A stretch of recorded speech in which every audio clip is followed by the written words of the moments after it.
Bonjour Cécile de France, bonjour Guillaume Malandrin, merci de nous recevoir. Donc Cécile de France, vous êtes à l'affiche de Où est la main de l'homme sans tête ? Et justement, alors est-ce qu'on peut qualifier le film de drame psychologique ? Est-ce que vous voyez le film comme ça ? Oui, on peut le prendre dans ce sens-là, mais je pense que le film invite à pouvoir le prendre de manière différente aussi. Certains vont se dire c'est un film fantastique ou un film, un thriller aussi, ou simplement un film de suspense. Il y a plusieurs manières de prendre ce film. C'est vraiment un mélange de cinéma que nous on aime et qu'on a voulu réinventer, quoi. Enfin. Et donc vous avez tout de suite pensé à Cécile de France avec votre frère ou Non.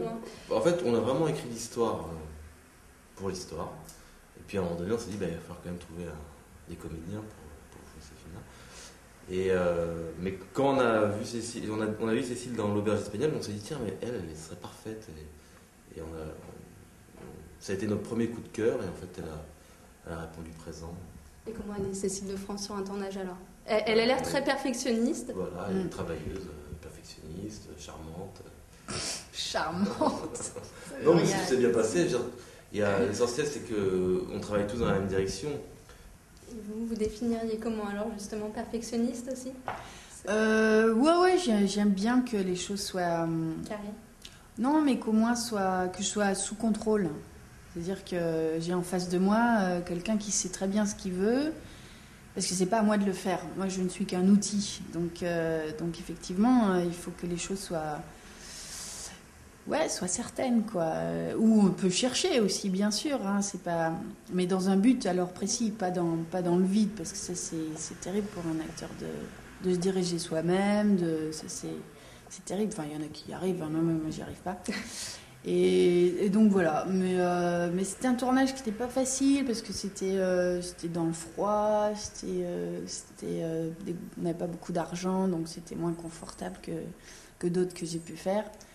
Mais c'est pas grave parce il y avait toute l'équipe qui était concentrée pour raconter cette histoire ensemble. On a tous fait beaucoup d'efforts, mais c'était fluide en même temps. Ouais, c'était pas facile aussi parce que le personnage passe par des états de plus en plus fragiles aussi, émotionnels, et c'est toi qui portais ces émotions. Donc, mais en même temps, on était conscient de la difficulté, je pense, donc on essayait de te protéger pour te donner l'espace d'être créative, quoi. Et c'est là que vous êtes vraiment retrouvés justement dans le film Où est la main de l'homme sans tête, en fait.